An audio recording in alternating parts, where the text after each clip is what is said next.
You have dismantled in a few years what took blood, famine, and iron discipline to build.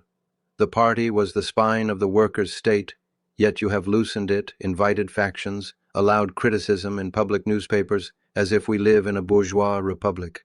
This glasnost of yours, it is an open gate for counter-revolutionaries. And what spine was left, Vladimir Ilyich, when it became so calcified it could no longer bend without breaking?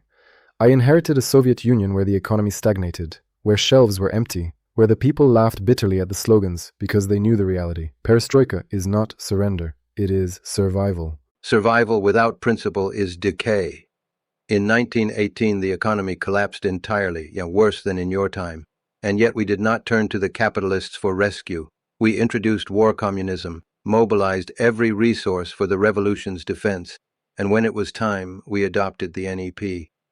But on our terms, as a temporary retreat to strengthen the state, not to invite the West to dictate to us. The NEP you speak of was pragmatic. You knew when to retreat, but the leaders after you forgot. They built a command economy so rigid that by the time I arrived, it was choking itself.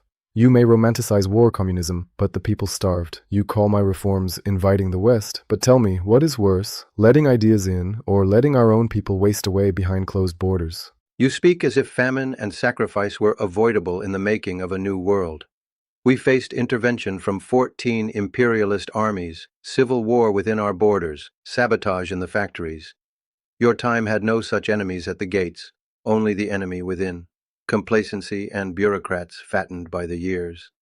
They needed the lash of discipline, not the sweet poison of openness. Enemies at the gates? Look around you. The world you left behind bred its own enemies, within the Politburo, within the ministries, even in the factories. Corruption was not an aberration, it was the system's child. Your so-called lash of discipline turned into a hammer against the people's spirit. You say, I poisoned the system, but I found it already rotting. Rotting, yes, but still whole. You, with your reforms, have split it open for the vultures. You have dissolved the Warsaw Pact in spirit before it even fell, in fact. You speak of the people, but the people are not a chorus of individual voices.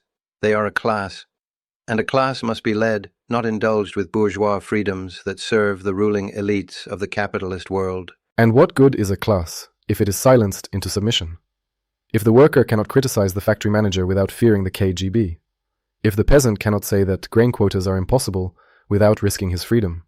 Socialism without democracy is merely another prison. I refuse to guard the bars. You confuse democracy with liberalism. In a proletarian state, democracy is for the working class, not for capitalists, not for their agents, not for their newspapers. Your glasnost gives a platform to those who would dismantle socialism entirely. Mark my words, comrade, your openness will not stop at criticism of managers.